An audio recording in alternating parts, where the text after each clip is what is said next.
This video is going to show you how you can quickly and easily customize your error pages.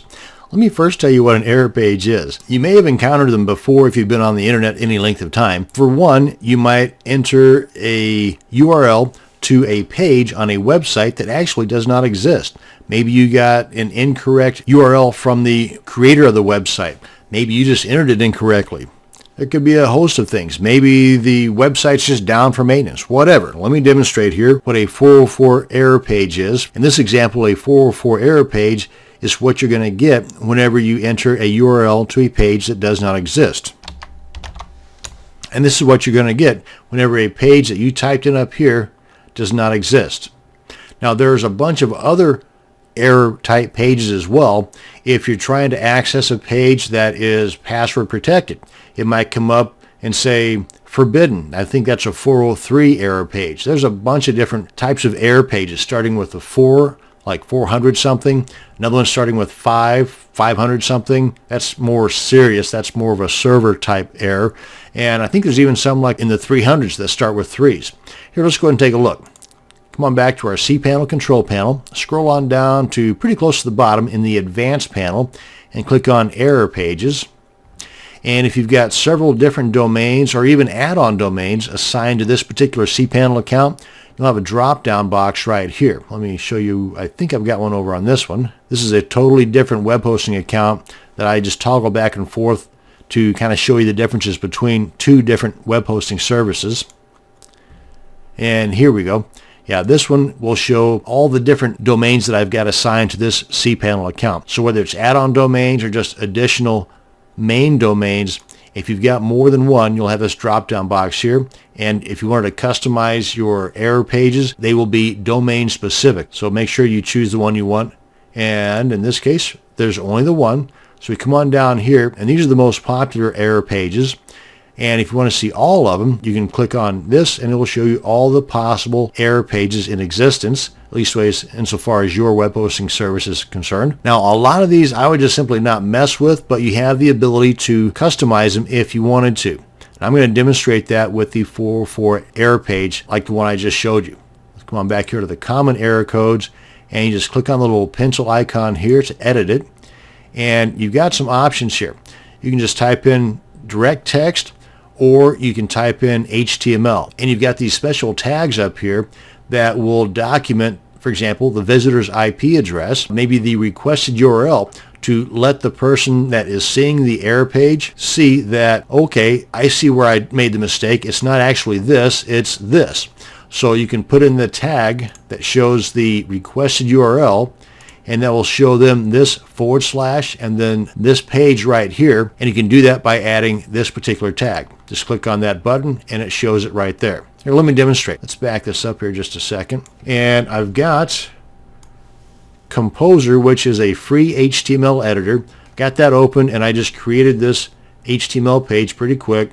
Just something customized. And what I want to do here is just grab the source, and that way all the color, the link, all this stuff, if I had an image in here, everything that's in here, by me grabbing the source, all of this here, from HTML to HTML, I don't need this stuff up here. This way I'll be able to keep all of this information intact.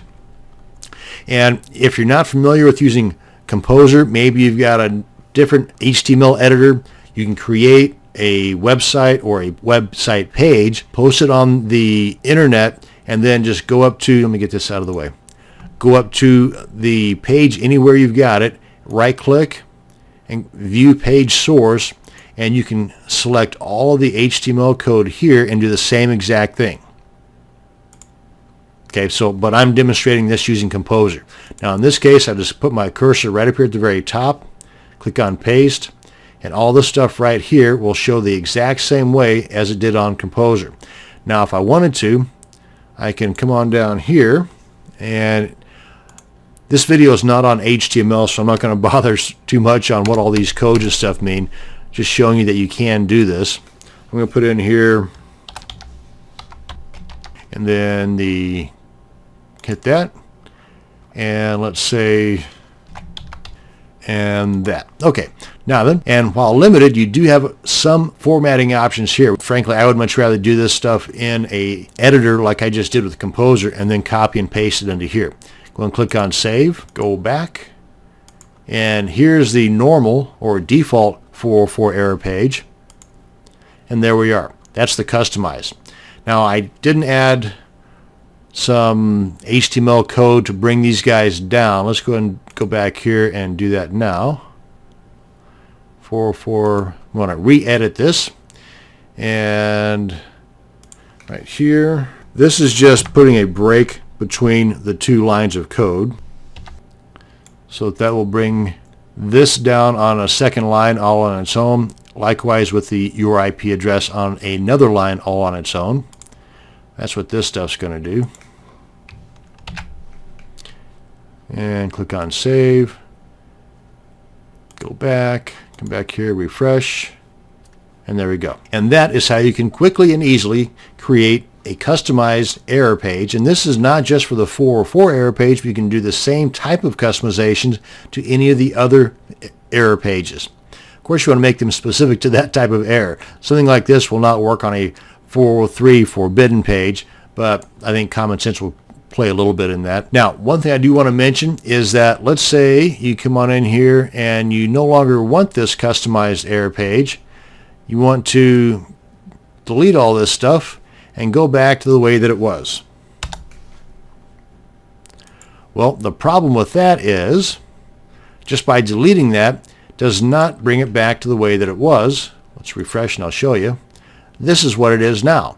To get it back to the way that it was, because you should have some type of an error message in here, whether it's the default or the one that you customize. But to get it back to the way that it was by default, you want to go into the file manager for that particular domain you added that customized page on. Go into file manager, and there'll be an SHTML page in there for the error page that you customized. In this case, it's the 404. Just select that, delete it, and refresh, and there we are, back to square one. And that is how you can customize your error pages.